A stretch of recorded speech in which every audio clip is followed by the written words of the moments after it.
Anong mensahe ang kailangang marinig ng mga Gemini mula 2025 to 2030?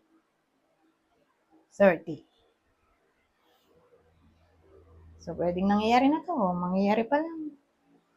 Kung hindi man para sa inyo itong magiging reading, baka para sa someone na malapit sa inyo o sa someone na kakilala nyo mismo. Baka may lumabas na gender mamaya, gawin nyo na lang energy, masculine at feminine energy. Pwede rin naman na huwag nyo napansinin yung gender.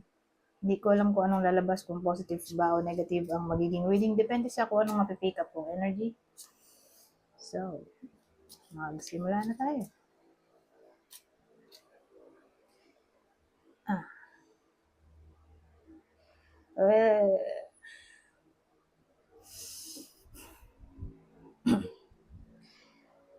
Ang dating kasi sa akin, may problema tayo. Pero dito lang naman sa unang spread. Don't worry, marami pa akong deck na gagamitin mamaya. Pero dito sa unang spread, so ano yung mga pwedeng problema na baka ma-encounter ng iba sa inyo? Illness.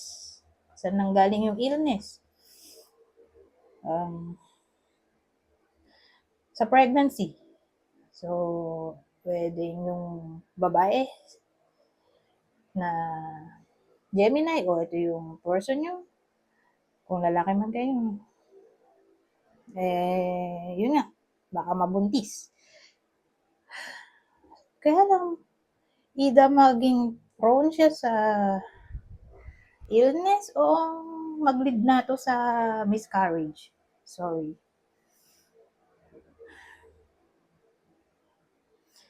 Yan eh. Isa pa, sabihin natin relocation. Ayun yung problema. Relocation, immigration. Ayan. Dagdag pa yan. So, pwedeng naging problem. So, yun nga, kung sakaling nagbabalak yung iba sa inyo na ma-relocate o mag-migrate, baka nga magkaroon ng problema. Hindi naman lahat, pero yung iba nga sa inyo.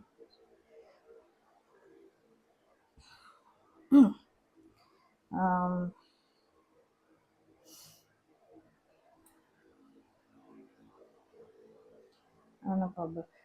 May positive ba dyan? Sa mga meanings man lang? So, yung sinabi ko, negative yun, di ba? Negative reading. Ano yung positive man lang? Di ba? Ano kaya? Reconciliation. Reconciliation?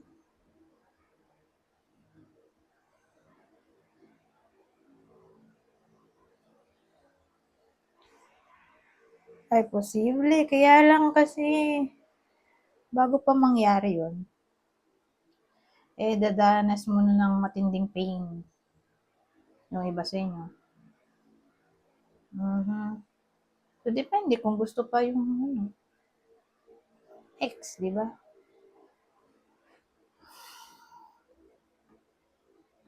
Pero, yung reconciliation na sinasabi ko, para lang to dun sa mga hiwalay na ngayon. As in, habang pinapanood nila to, hiwalay na sila. Okay? Regardless kung kailan pa nila to mapanood. Basta habang pinapanood nila to, current situation, hiwalay na sila. So, kung gano'n ang situation, dun may pagbabago. Baka nga magkabalikan pa. So, kung posible yun, sino yung tatamaan ng reading na to? Sino yung ex ng Gemini? Sagittarius o Capricorn?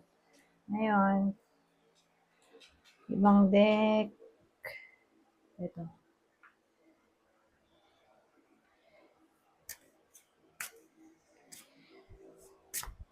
Tingnan natin ano pang masasabi nito. Ito, nainis ang Nainis o literal na nagalit ang babae? Mhm. Bakit ganun?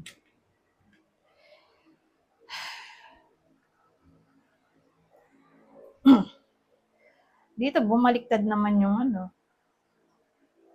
Ano to? Playthings.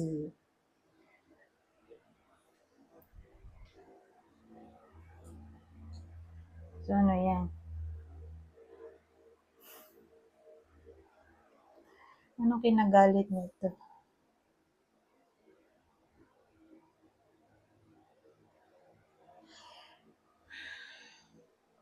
Marami kasi mambubuisit sa kanya. Mhm. Sa 5 taon na to. Pero ang kinaganda, eh, matalino siya. Okay? Yung may iba sa inyo na Gemini, maraming magiging hater, enemies na lang in general. Pero alam nila kung kailan nila papatulan, kailan hindi. Ganon. Na para bang lalaruin lang nila yung kanilang kaaway. Hindi nila masyadong siseryosohin o may isahan nila yung mga kaaway nila. Akala nila um, natatalo na kayo pero may magic kayong gagawin. In a way na parang ganito, magpapanggap kayong walang alam o mahina. Pero ang totoo, gusto nyo lang um, silang mauto na para bang kung gano'n ang iisipin nila. So, therefore, ibababa nila yung guard nila. Di ba? Kasi ile-level nila yung utak nila sa utak na mahina. Kasi, gano'n tingin nila. So, sa madaling salita, hindi sila mag-aaral o hindi na sila mag-grow kasi feeling nila mas mataas na sila kaysa sa iba sa inyo. So, ang gagawin nyo, ito-turn nyo yung events na papabor sa inyo. Ganon. Atake kayo sa panahon na hindi nila inasahan sa madaling salita. Mm-hmm. So, ganyan ang mangyayari sa mga kaaway nyo sa 5 taon na to. Kasi next 5 years to eh. Anyways, patay ibang detalye. Gamitan natin ito.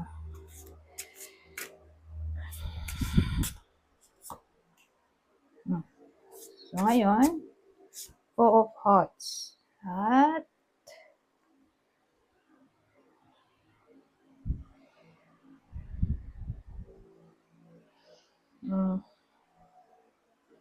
pero dito, babae lang yung ano, tatamaan ng reading na to. Babaeng Gemini na at first, mabubuisit, magagalit, kahit sino naman, di ba? Pero in the end, siya yung magiging winner. Okay? Sa labanan. Ganyan. Kumbaga parang sa teleserye, magpapaapi muna siya. Tapos sa bandang huli, eh, siya na yung magbabagi. Parang yung mga teleseryeng parang Marimar. Ganun ang dating. Anyways,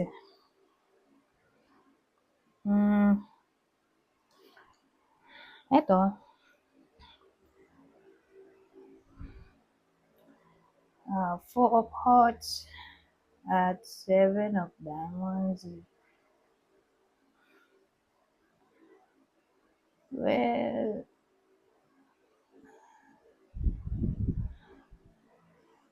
ano to, unexpected wedding? Unexpected wedding, unexpected engagement ay posible. Pero, natama lang to sa mga tao na nasa 30 na ba? Ganon. 30 patas ang edad. Hindi siya tatama sa 20s ang age, kundi doon sa mga nasa 30 na. Okay, dun siya posible. Yung unexpected wedding. Alam mo yung bigla na lang. Pumunta ka sa event, akala mo attend ka ng wedding, tapos ko pala yung kakasal. Ganyan, surprise. Um, ano pa? O engagement,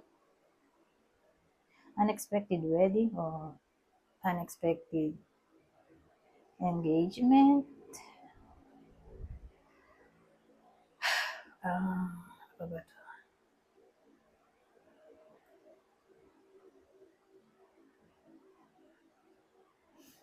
Pero grabe rin. Yung iba sa inyo, bongga. Bibigyan niya raw ng bahay yung surprise dito, bibigyan niya ng bahay. Yung magulang niya o anak niya o baka siya yung bigyan ng bahay ng magulang niya o anak. So, pwedeng vice versa. Okay? Whether kayo yung mag-give o mag-send ng house. Ganun. Um,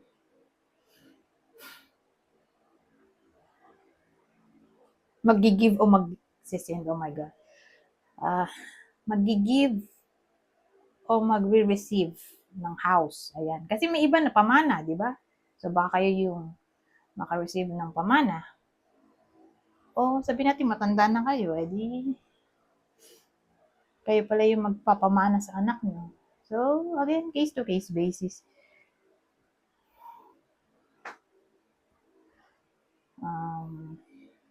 O baka tungkol to sa binibentang lupa, who knows.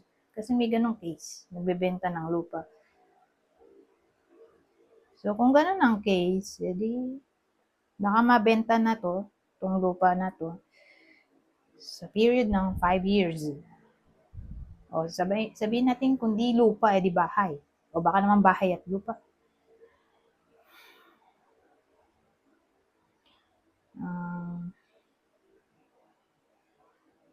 Ano ba?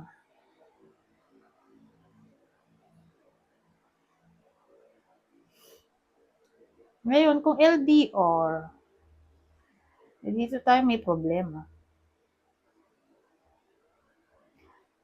Yung isa sa kanila, ay baka magkaroon ng problem kung nasan man siya. Okay? Nalupalop ng mundo o lugar. Basta nasa LDR. May iba sa inyo na nasa LDR. Isa doon o sila pareho ay baka mag-away o magkaroon ng financial problem. Pero ano naman to, para siyang temporary hardship. Hindi naman siya permanent. Ibig sabihin, panandalian lang. Okay? Hindi naman siya literally magli-lead sa separation. Everywhere. So, kung ganun ang case, sino yung tatamaan ng reading na nasa LDR? Diba? Sino yung partner ng Gemini, Cancer, Taurus? O, alin man dyan. Ngayon, ano pa ba? Ito to. May isa pa akong di kasumbay nito.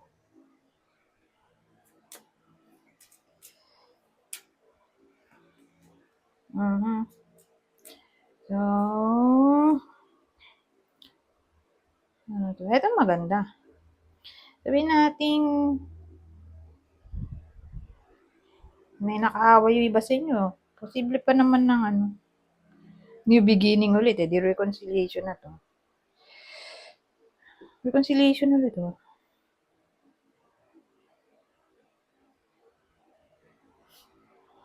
Kasi dito nag-away, ito recovery. So, ano kayang pwedeng pinagawayan ng mga to, di ba? O pag-aawayan pa lang. May idea tayo.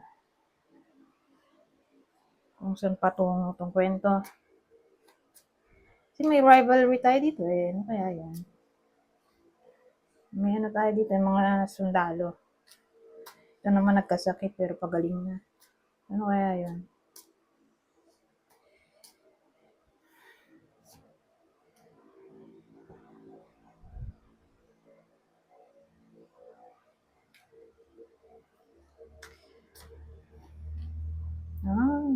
Kasi may nabasa ko, ibang meaning din ng hangman ay trial. So, gamitin natin meaning ng trial. Tapos, ang trial ay may kinalaman sa, ito, injustice, karmic retribution, dishonesty, corruption, lack of accountability, dishonesty ulit, unfairness, karmic avoidance. So, yun yung trial. Pero kung ididikit natin dito sa rivalry, ano kaya yun? Anong klaseng ano? Dishonesty. Anong klaseng rivalry? So, iniisip ko, anong klaseng gulo? Selos ba to? Dahil sa trabaho? O relasyon ba to? Dahil may dishonesty dito, tapos ito ay card din ng relationship. Dahil Libra ay 7th house, di ba? O 7th Lord. Sa Vedic astrology. So, relationship to. Probably rivalry, sabihin natin cheating, o nagselos dahil may umaaligid na someone else, relationship, pwede may kinalaman to sa relationship. Na pwede pang maayos dito dahil nga ito ay card ng recovery. So, expect na natin na yun nga, maayos pa. Whether nag-break na to, mag-break pa lang, o mag-aaway pa lang. Ito yung partner.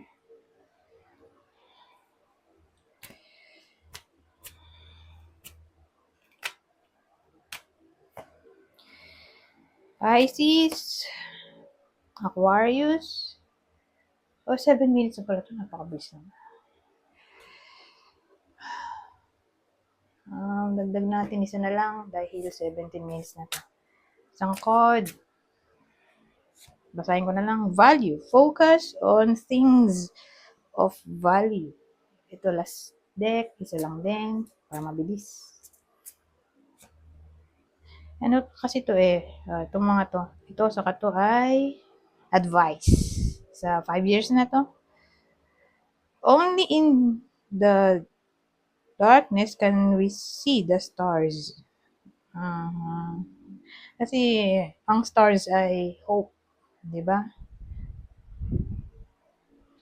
Sinisimbolize niya ang hope. Anyways, hanggang dito na lang. Goodbye. For now.